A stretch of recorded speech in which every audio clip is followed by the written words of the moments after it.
Vamos ler um texto na Palavra de Deus.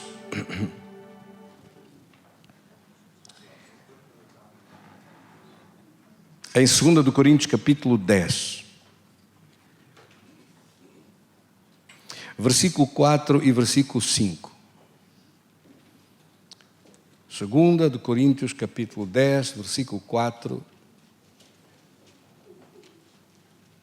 e versículo 5. Lemos então com favor de Deus, versículo 4. Porque as armas da nossa milícia não são carnais, mas poderosas em Deus para demolição de fortalezas. Versículo 5. Derribando raciocínios e todo o baluarte que se ergue contra o conhecimento de Deus e levando cativo todo o pensamento à obediência de Cristo. Esta tradução que eu tenho diz: anulando sofismas, no versículo 5, anulando sofismas e toda a altivez ou orgulho, todo o orgulho que se levanta contra o conhecimento de Deus, levando cativo todo o pensamento à obediência de Cristo. Levando cativo todo o pensamento à obediência de Cristo. Repetimos esta última frase: levando cativo todo o pensamento à obediência de Cristo. Querido Senhor, damos-te graças da Tua palavra e do Teu poder em nossa vida. Damos-te graças da Tua presença. Unge-nos, Senhor, e responda ao nosso coração segundo a necessidade que cada um tem. Que a Tua palavra ungida possa abençoar a vida dos Teus filhos. Em nome de Jesus. Amém. Tenha a gentileza de sentar.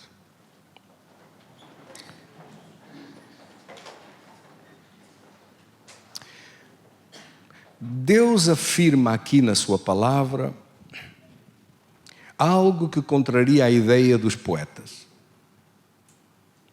Levar cativo o pensamento. Não se encontra disso em poema nenhum.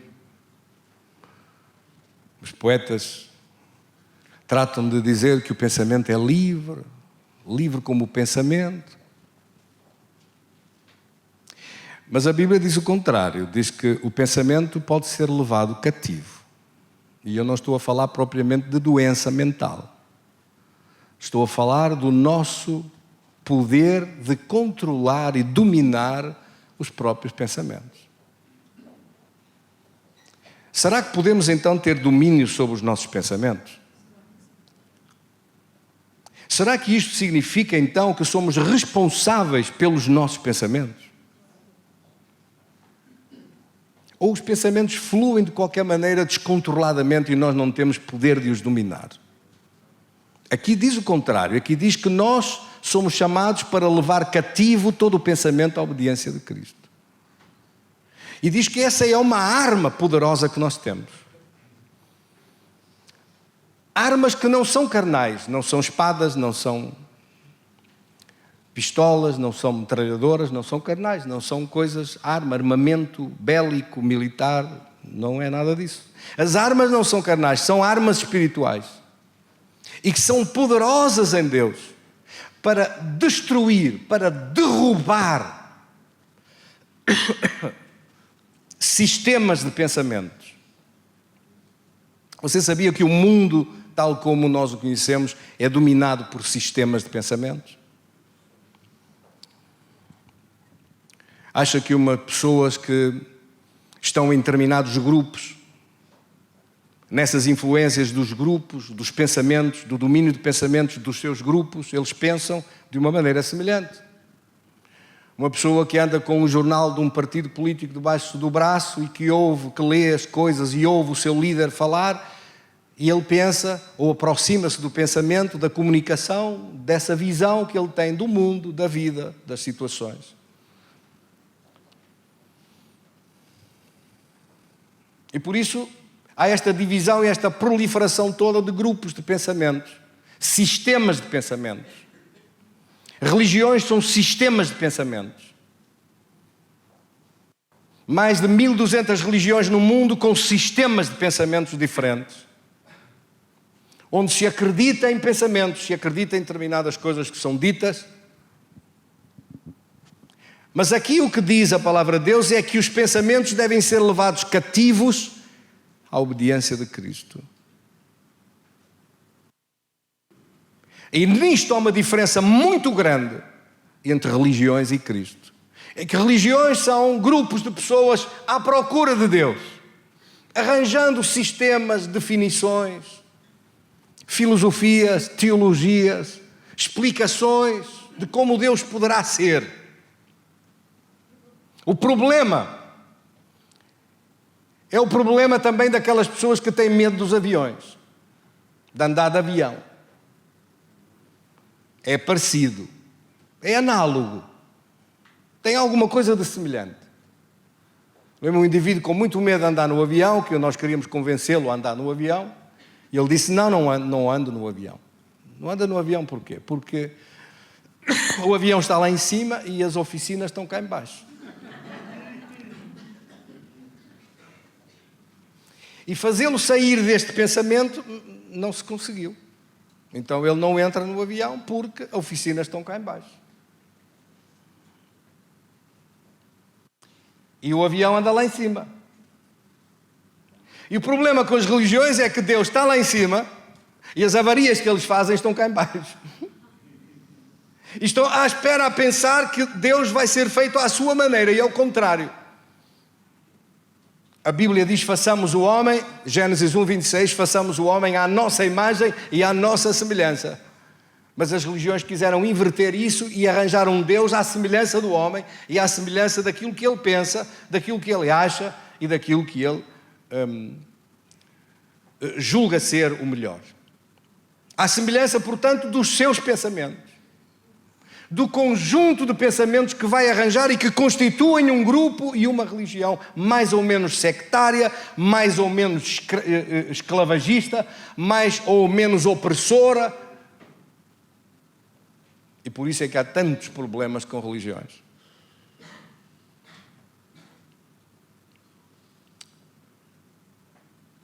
Mas Jesus não é uma religião.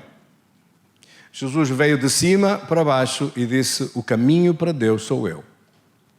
Não sendo gerado por um homem, sendo gerado diretamente pelo Espírito Santo de Deus, no ventre de uma mulher, aparece aqui como homem, sendo perfeito em todos os seus caminhos. Irrepreensível em tudo. Nós não podemos dizer a mesma coisa, mas Jesus podia dizer dele. Irrepreensível e perfeito em tudo.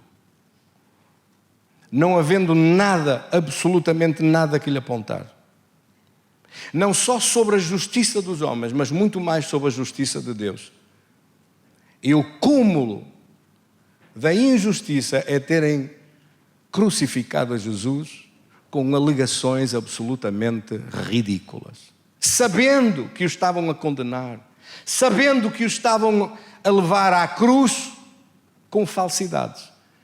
Mas mesmo assim, fazendo a justiça dos homens ficar satisfeita, acabando com um problema, pensou Pilatos, e por isso pediu a bacia da água para lavar as mãos e dizer, este homem não tem nada daquilo que vocês o acusam, mas para eu não vos posso aturar mais, como eu já não vos suporto para aturar-vos, vou lavar as minhas mãos, que o sangue dele caia sobre vós. E os judeus disseram, que o sangue dele caia sobre nós e os nossos filhos. Imagine se não caiu. Imagine se não caiu. Passado pouco tempo, 40 anos, os exércitos romanos entraram por Jerusalém dentro, destruíram tudo. Do templo, como Jesus tinha profetizado, não ficou pedra sobre pedra. E os judeus perderam a sua pátria, foram espalhados pelas nações. E até hoje não percebem por que aconteceu isso. Porque eles rejeitaram o enviado, o Filho de Deus que veio para lhes trazer o caminho de retorno para a glória de Deus. Por isso, religiões andam cá em baixo à procura de Deus. Cristo veio de cima dizendo, Deus sou eu. Eu sou a verdade, o caminho e a vida. Ninguém vai ao Pai senão por mim. Deus sou eu. Eu digo como é Deus. Eu explico como é Deus. Eu ensino-vos como é Deus. E acima de tudo e principalmente, eu mostro como é Deus. Jesus veio demonstrar. Por isso não há ninguém que se afigure como Ele. Porque Ele começou a fazer coisas absolutamente extraordinárias que jamais tinham acontecido alguma vez. Os prodígios que Ele fez, as curas extraordinárias, tocar nos leprosos. Mas quem tocava nos leprosos?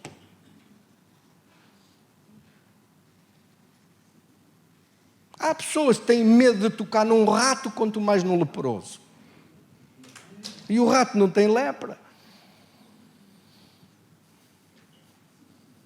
Tocar nos leprosos, nas feridas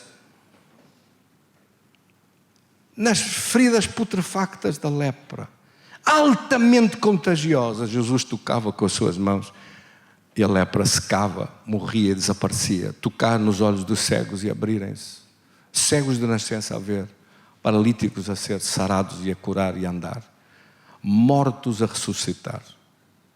Poder sobre os elementos. Dá uma ordem e os ventos param e a tempestade para. Dá uma ordem, trazem-lhe 5 pães e 2 peixes, multiplica para uma multidão comer. Quem pode? Quem tem poder para fazer estas coisas? Como é possível esta demonstração tão grande do poder de Deus?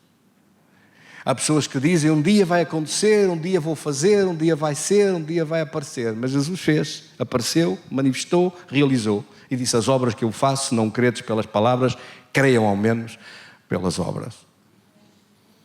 A demonstração do poder de Deus ali, visível. Faltava vencer o último inimigo, que era a morte. Por isso Jesus deixou-se ir à cruz.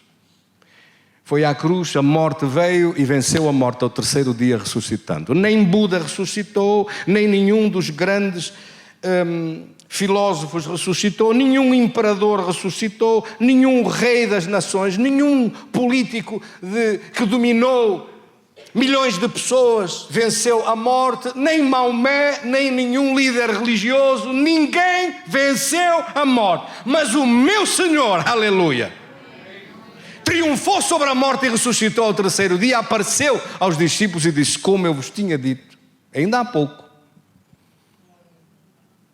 a morte não tem poder sobre aquele que crer em mim. Tinha que acontecer isto para que eu pagasse a vossa dívida, pagasse a vossa culpa, pagasse as vossas injustiças, e eu fui à cruz para que acontecesse isso. Mas estou aqui agora, e todo aquele que crê em mim não morrerá jamais. A morte não terá poder sobre eles, mas receberá um corpo de glória como este. Este é o meu Senhor cheio de glória e majestade. A sua palavra é verdade. Fora dele não há verdade. João 14,6 diz, eu sou o caminho, a verdade e a vida. Fora dele é morte, fora dele é mentira, não é verdade. Fora dele o caminho de acesso para Deus é mentira, não é verdade. Ninguém chega ao Pai senão por mim. E todo pensamento que sai fora da sua palavra, dos seus princípios, do seu ensino, todo o pensamento. Então, no meio de um mundo onde há tantos sistemas de pensamentos diferentes, era preciso haver uma medida padrão. Os homens fizeram isso. E por isso foi inventado o metro. O metro inventou-se porque era preciso criar no meio das medidas à inglesa, das medidas à francesa, das medidas da Europa, das medidas do Oriente, das medidas que havia medidas para tudo. Havia medidas a palmo, outros era pés, outros era legos, outros era isto e aquilo. Até havia, estas medidas eram tão diversas, tão diferentes, tão dispersas, que não se conseguia medir nada quando se tratasse de pessoas de civilizações diferentes. Então convencionou-se uma medida padrão. E chamou-se a essa medida padrão um metro, que está no Louvre, em Paris. O metro é uma medida que mede as outras todas. Você chega com o inch inglês e vê quanto é que ele mede. no metro. E chega com as milhas e mede quantos metros são uma milha. E quantos metros são 1 quilómetro. E quantos metros são 1 hectare ou 2. A partir daí estabeleceu-se. Já não foi mais a palmo, nem ao pé, nem a medir com os braços, nem a medir com braçadas, nem a medir com nada. Convencionou-se uma medida que pusesse o fim à confusão. Jesus fez, e Jesus é o metro padrão da verdade, é o metro padrão da vida, é o metro padrão daquilo que é certo e errado. Quando Ele diz que está certo, está certo. Quando Ele diz que está errado, acredite que está errado, porque nenhum dos outros que mede cada um à sua medida, nenhum deles ressuscitou e nenhum deles fez coisa nenhuma que se assemelhe à glória do meu Senhor. Aleluia! Glória a Deus, eu acho que Ele merece um grande aplauso. Bendito seja Deus.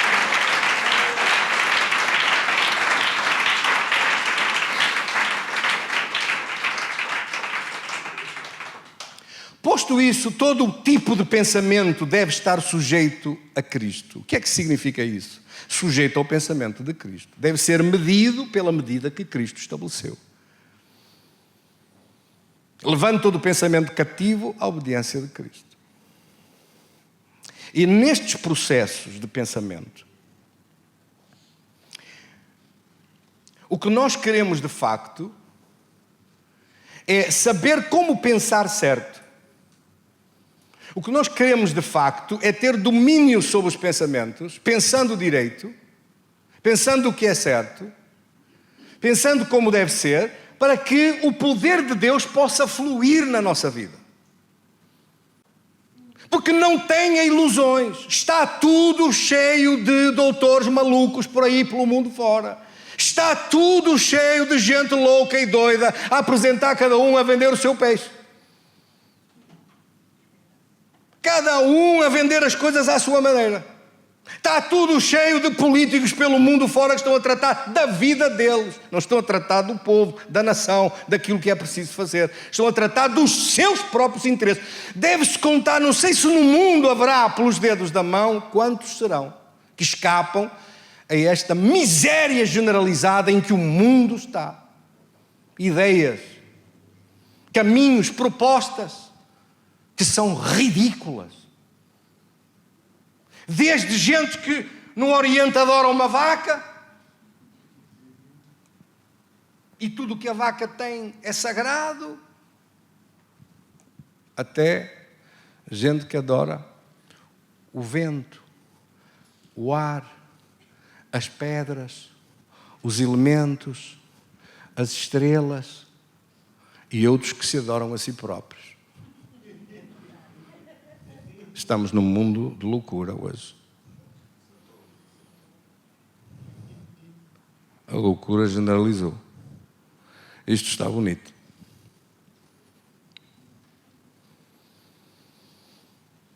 Quando se retiram os princípios, as leis e o caminho,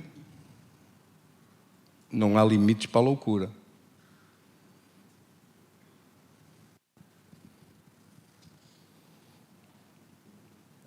Quando se está a querer nos nossos dias justificar a pedofilia como uma forma sexual, mais uma possibilidade da sexualidade, você atingiu níveis de perversão que entram dentro do caminho da total abominação diante de Deus. Que é proibido absolutamente pela palavra de Deus. Mas se o meu avôzinho, quando eu era jovem e criança e jovem, se eu lhe dissesse que um dia, na minha idade, iria ver com os meus olhos a legalização de casamento com homem e mulher com mulher, ou mulher com cão, que já está legalizado em alguns países, se eu dissesse isso ao meu avô, ele pensava que eu não estava bem, que era preciso internar-me. Nós estamos a ver isso. Por isso esta gente vai a pouco e pouco, até chegar ao inferno, até chegar à completa decadência de uma sociedade e de uma vida. E foi assim que caíram todos os impérios ou quase todos os impérios. Um dos que mais conhecidos se trata quando se fala da corrupção em que ele caiu foi o Império de Roma. O Império de Roma, quando nós vamos para a escola e vamos para o liceu, mandamos os nossos filhos para o liceu, e o que é que nós aprendemos acerca da história da civilização, concretamente do Império de Roma? Morreu por dentro, caiu de podre, sem força, sem ordem, sem disciplina, sem um caminho definido dos princípios que o foram capazes de levantar aquele império, e caiu por dentro.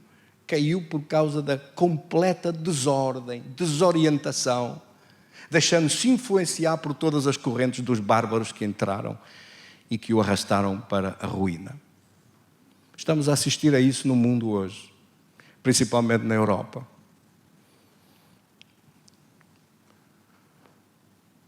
Já não se pode ouvir alguma gente vir à televisão e falar. É um verdadeiro vómito. Não se consegue ouvir.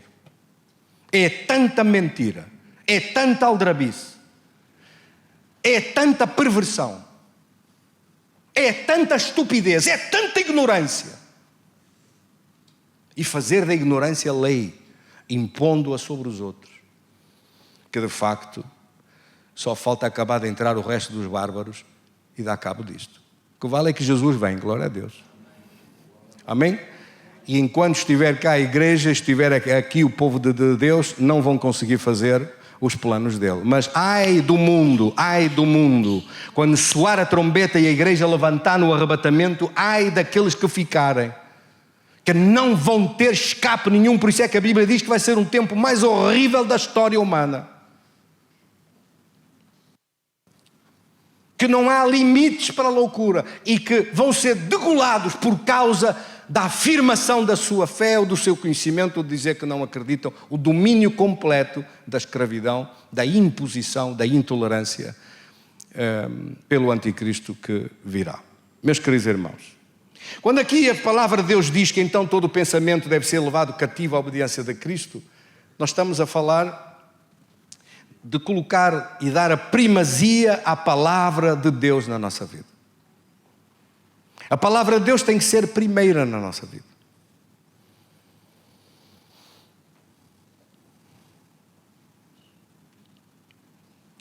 E a palavra e o poder de Deus, que nós temos estado a falar acerca do reino dos céus, como é que o poder de Deus vai operar na sua vida? Vamos começar por mais perto, por nós próprios. Como é que eu tenho que ter a certeza que o poder de Deus vai operar na minha vida? Como vai ser esse processo de realização? Por que é que eu tenho essa confiança? Para eu poder receber o poder de Deus na minha vida e me livrar, e vencer, e triunfar sobre os problemas da vida, eu sei que tenho absolutamente que ter controle e domínio sobre os meus pensamentos, colocando-os em unidade, em linha com os pensamentos da palavra de Deus. Amém?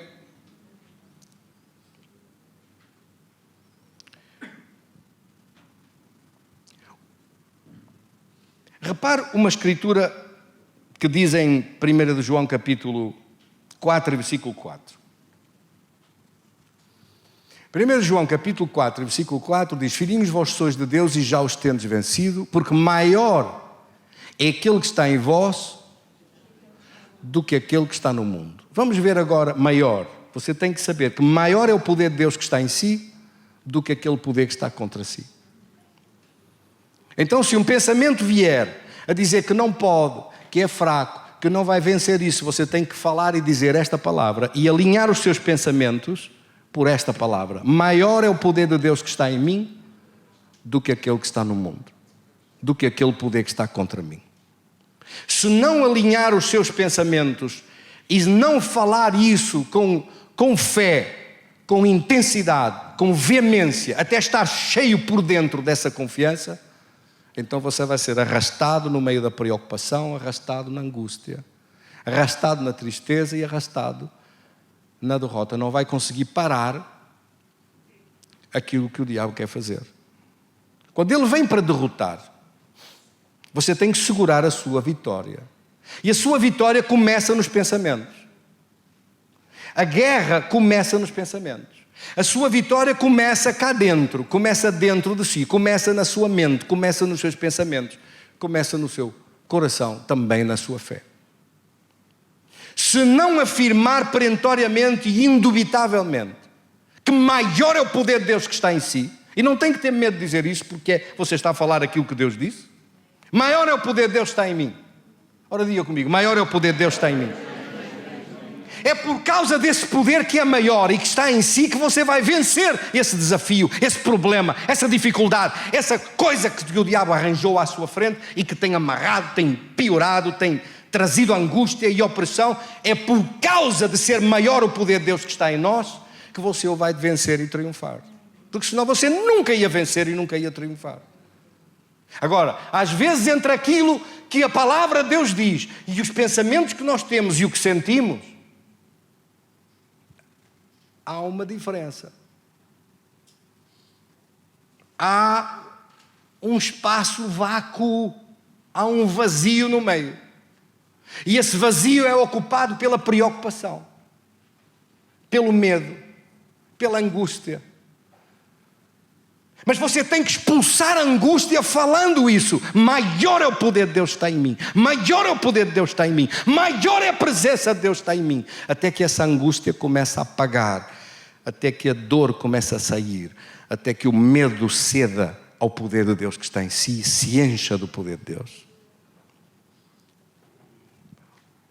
O capítulo 5, 1 João, capítulo 5, versículo 4, o versículo é o mesmo, é o versículo 4, mas é no capítulo 5, um capítulo para a frente, neste mesmo livro do apóstolo João, veja como está escrito, leia comigo. Porque todo aquele que é nascido de Deus vence o mundo. E esta é a vitória que vence o mundo. Qual é a vitória que vence o mundo? A nossa fé.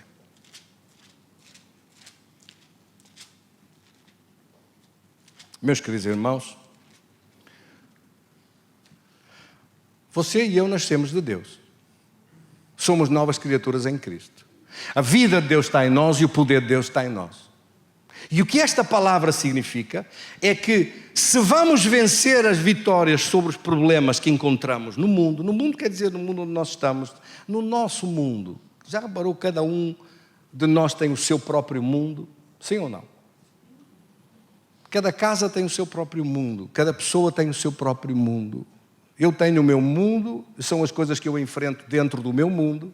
Você tem o seu mundo e todos nós estamos neste mundo aqui. Não estamos fora deste mundo. Estamos no mundo, mas não somos sujeitos ao domínio, à escravidão do mundo sobre a nossa vida. Mas estamos aqui. E no mundo a Bíblia diz que há aflições, problemas, dificuldades, combates, lutas, preocupações, angústias. Mas repare como está escrito. Todo aquele que é nascido de Deus vence o mundo. E esta é a vitória que vence o mundo, a nossa fé. Ou seja, se não tiver fé, se não lançar mão da fé, esqueça a vitória. Porque a vitória que vence o mundo é a sua fé. Então você está a encontrar aqui uma série de definições, uma série de chaves de revelação da palavra que lhe diz como vencer. Vencemos porque o poder de Deus está em nós é maior. Vencemos porque a fé na palavra de Deus e no poder de Deus que está em nós nos faz triunfar. Então, e em vez da fé, se em vez da fé for medo e preocupação e angústia, quem é que já enfrentou isso? Medo, preocupação e angústia. Nunca enfrentou? Se nunca enfrentou é porque nunca teve nenhuma luta, nenhum combate.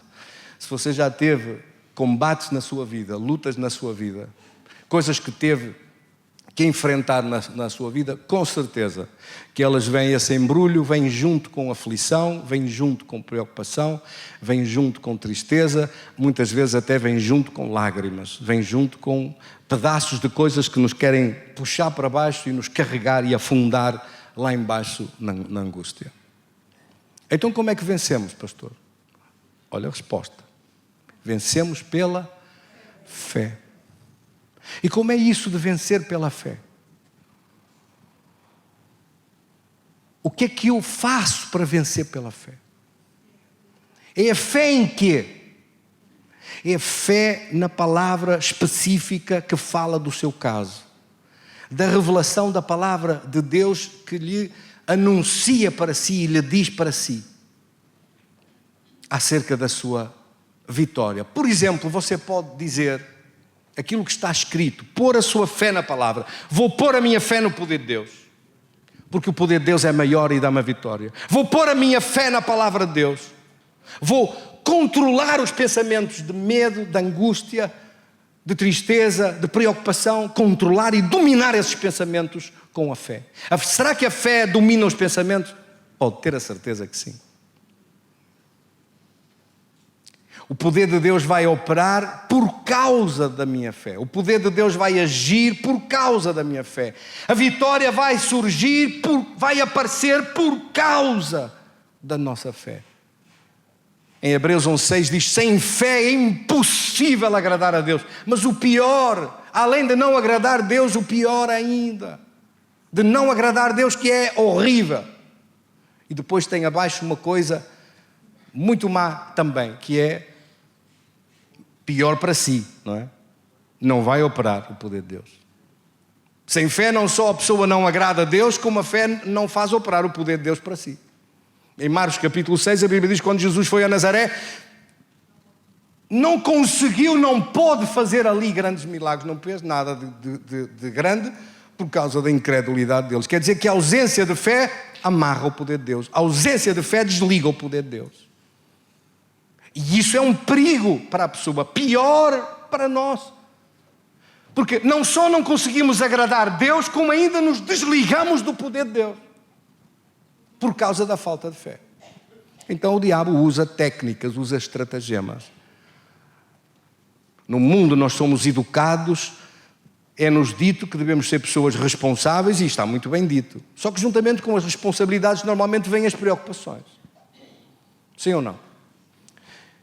E num país como o nosso, que é um país depressivo e um país super preocupado, as pessoas são ensinadas os países são diferentes, sabe? Há diferentes tipos de espírito e de ensinos nas nações e nos países.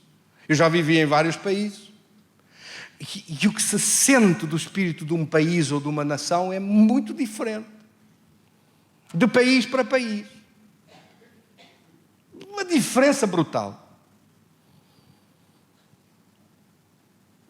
Quando vivi 4 anos em Suíça, a impressão que eu tinha dos suíços, tudo au point, tudo matemático, tudo à hora. Se o comboio chegar e o seu relógio não disser a hora do comboio, acerta o relógio, o comboio está certo. Mas tudo calmo, tudo em passo mais calmo. Atravessa-se a fronteira para a Alemanha, vivi 2 anos lá. É uma aceleração, uma velocidade. Continua a ser tudo a horas, tudo organizado, tudo disciplinado, tudo projetado, tudo planeado. Mas a velocidade aumenta para aí 4 vezes. Por isso a Alemanha sempre foi uma potência. Foram precisas 2 guerras para destruí-los. Super organizado. Chega à Inglaterra, a mesma coisa, organização. Não sei como é que está agora, porque com esta invasão que tem havido, deve estar a mudar. Mas a Inglaterra, a pontualidade britânica era que foi levada para os Estados Unidos. Nos Estados Unidos, então, você chega, é criatividade, as ideias, a alegria, boa disposição. Claro que é uma cidade, um distrito inteiro, que um domingo você vê toda a gente com Bíblias, as igrejas cheias a louvar a Deus. Já imaginou o que é o potencial de um país com estas características? Bem, eu não estou a falar de Nova Iorque. Foi a única exceção que eu senti lá. Uma coisa trepidante e violenta. Uma cidade que recebeu de tudo, de todas as partes, e que se descaracterizou. Estou a falar das cidades do interior, dos verdadeiros americanos, daqueles que são América mesmo. Que diferença! Os países onde nós chegamos, as coisas são diversas. E mesmo dentro dos países há situações diferentes. Nós, infelizmente, temos uma tendência para a preocupação que é absolutamente terrível. Mas eu vou dizer-lhe uma coisa hoje. Que Deus me ajude nesta decisão que eu tomei. Nunca mais me vou preocupar. Deus disse-me que preocupação é pecado. Deus disse-me que preocupação é pecado. E nós vivemos a preocupar-nos. Ora, diga-me lá se não é verdade. E somos consumidos pela preocupação. E pelos receios, pelos medos, pela angústia. Se não tivermos domínio sobre isso, através de que é que isso entra? Através dos pensamentos. Agora você entende cada vez melhor aquele texto. Levando cativo todo o pensamento à obediência de Cristo. Porque Cristo disse que nós temos poder, que nós somos mais que vencedores. E disse em Romanos capítulo 8, versículo 31, se Deus é por nós, quem será contra nós? Aquele que nem a seu filho poupou, como nos não daria juntamente com ele todas as coisas? Ai, mas as preocupações, mas as ansiedades, mas as angústias, mas até nas angústias, o Salmo 91 diz, estarei contigo na angústia para te livrar e te honrar e glorificar. Ai, as angústias. Ou seja, quando a Escritura diz, não vos inquieteis por coisa alguma. Mas com oração e súplicas e com graças, dando graças a Deus, apresentai as vossas petições diante de Deus. Filipenses capítulo 4, versículo 6. Não vos inquieteis, ou seja, não vos preocupeis. Oh pastor, isso queria eu não me preocupar. E eu também digo a mesma coisa, várias vezes com preocupações. Como é que eu faço então em vez das preocupações? O texto que diz aqui, não andeis ansiosos, é a mesma coisa de preocupados. Preocupados, de facto, e ansiosos e inquietos é a mesma coisa de mostrar-lhe que você está fora da fé. E se está fora da fé, está fora do poder de Deus. E está fora do poder de Deus, está fora da vitória. Ou seja, Deus não está a agir. Então o que é que Deus diz acerca das preocupações?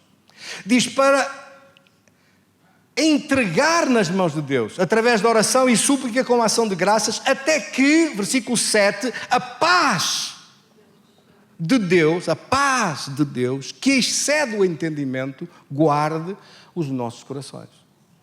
Até que a paz de Deus guarde o seu coração. Essa paz guarda.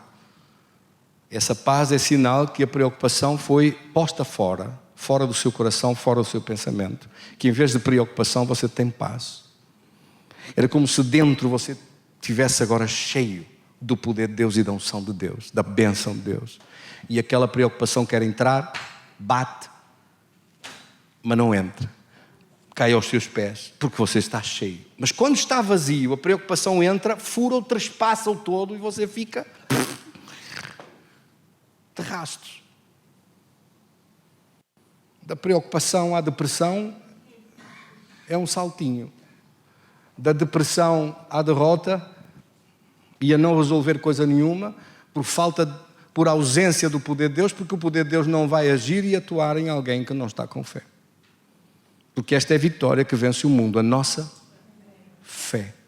Então eu estou a mostrar-lhe um processo que é uma luta, um combate que você trava. De facto, é por isso que a Bíblia diz em 1 Timóteo 6,12, combate o bom combate da fé. De facto, a fé é um combate. O diabo que está a lutar não é somente para derrotar-nos na vida, nos problemas, nas dificuldades, nas coisas contrárias à nossa vida, mas ele começa esse combate na fé. Ele sabe que se derrotar a nossa fé, o resto é fácil. Ele sabe que se nos esmagar na preocupação, o resto é fácil, porque nós ficamos sem o poder de Deus para ajudar, ficamos sozinhos na batalha. Por isso é que você encontra tantas passagens da Bíblia a mostrar-lhe que aqueles que entregam a batalha para as mãos de Deus vencem. 2 de Crônicas 20. Ou em Atos dos Apóstolos, no capítulo 12, quando Pedro está na prisão e no dia seguinte vai ser morto, e está a dormir profundamente e tranquilamente. O anjo tem que vir lá e abaná-lo, acordá-lo, porque ele não acorda, de tal é o sossego e a paz em que ele está. Este mesmo Pedro, que em 1 Pedro 5,7 disse: lançando sobre ele toda a vossa ansiedade, porque ele cuida de vós. Ora, ele que o pregou e que o ensinava, também o praticava. Que é o que eu tenho que fazer, glória a Deus. Ele ensinou, pregava e praticava. E tanto praticava, que depois de orar, encher-se do poder de Deus, foi dormir.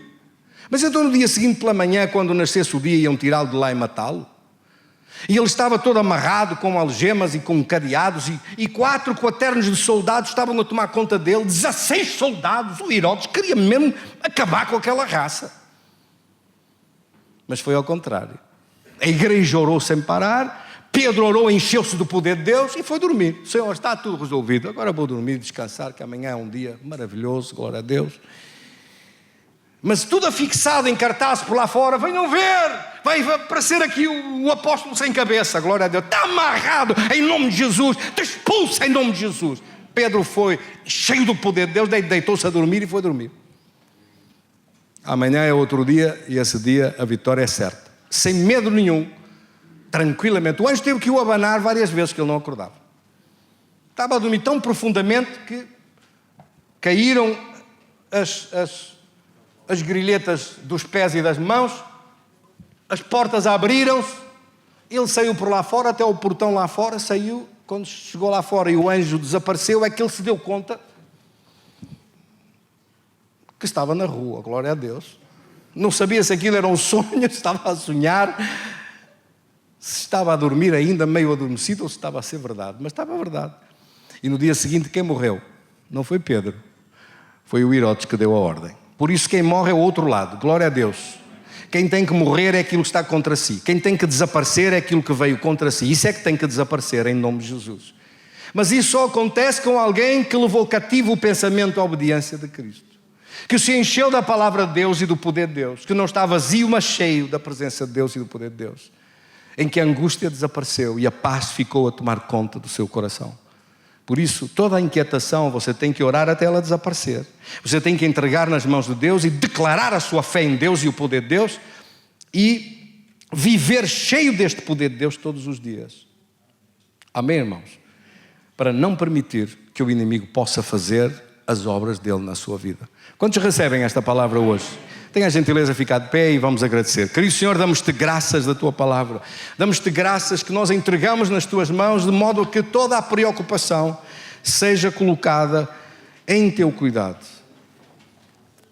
Se aqui há pessoas que têm tendência para se preocupar, faça isso comigo hoje. Entregue na mão de Deus e diga: Senhor, perdoa-me, arrependo-me das minhas preocupações, como se fosse uma doença.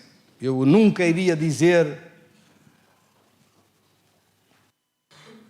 os meus bicos de papagaio, os joanetes, também não posso dizer as minhas preocupações, pertence tudo à mesma raça do lado de lá, glória a Deus. Diga comigo, vamos acabar com essa raça. Se você e eu concordamos com Deus, entregamos nas mãos de Deus e livramos-nos das preocupações, é sinal de que o assunto ficou nas mãos de Deus. Porque se a preocupação continua em cima de si, significa que é você que está a tratar do assunto e não Deus.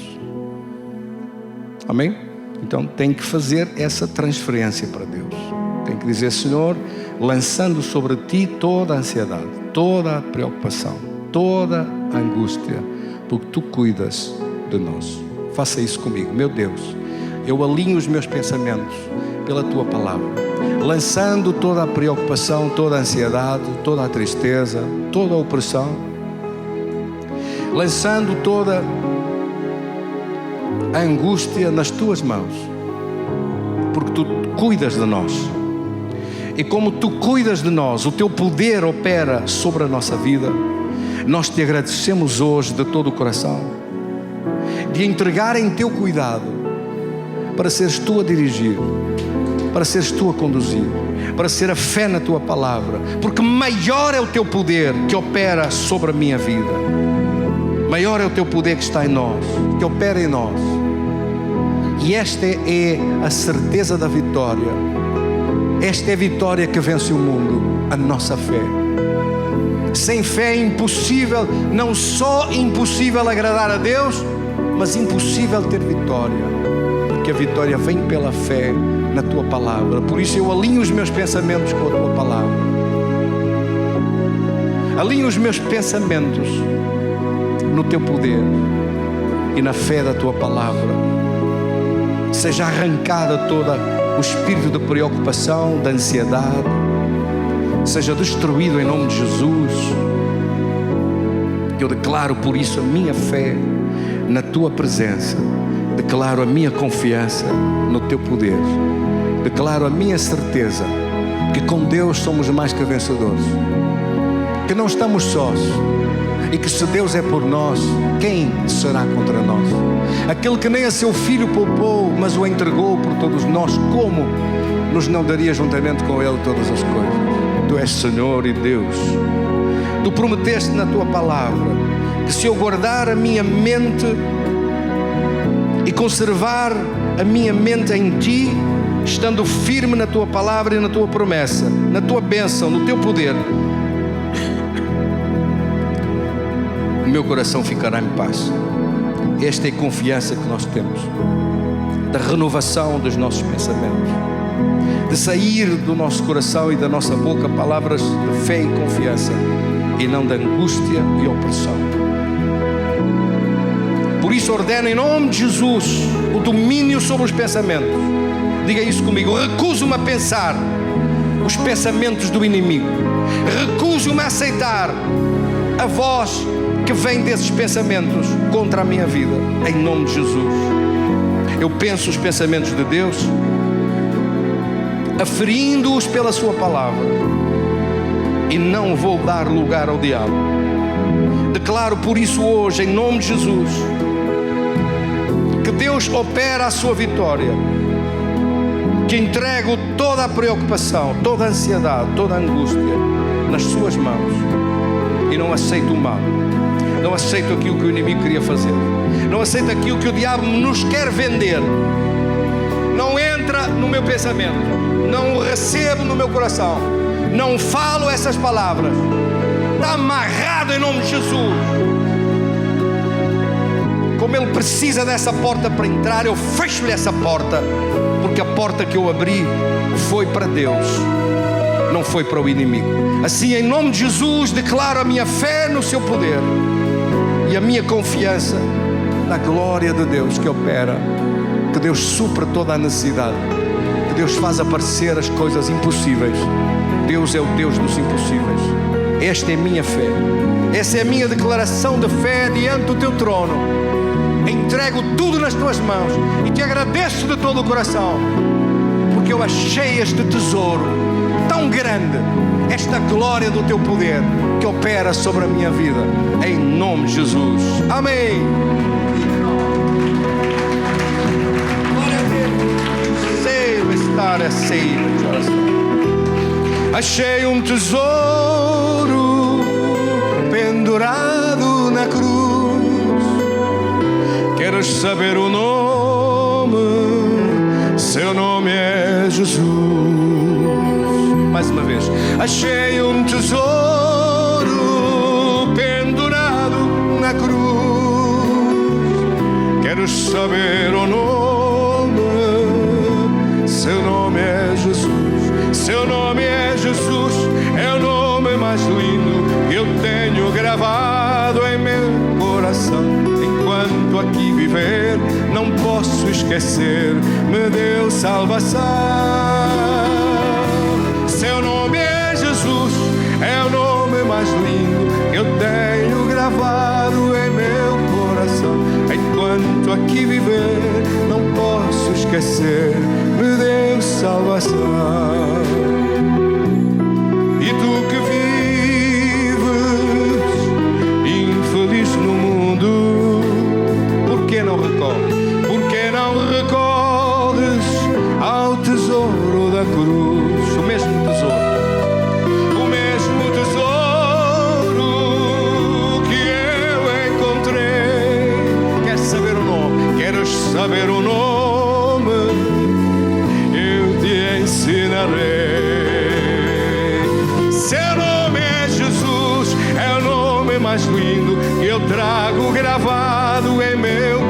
coração. Enquanto aqui viver, não posso esquecer, meu Deus, salvação. Amém. Seu nome é Jesus, é o nome mais lindo que eu trago gravado em meu coração. Enquanto aqui viver, não posso esquecer, meu Deus, salvação. Amém. Damos um aplauso para Jesus. Glória a Deus, aleluia. Ele é Deus.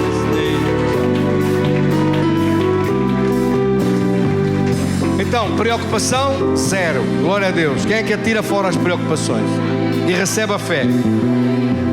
E é isso, Senhor, enche o meu coração de fé e lanço fora toda a preocupação. Um abraço para todos, tenham uma semana cheia de bênção de Deus. Amém, glória a Deus, graças a Deus.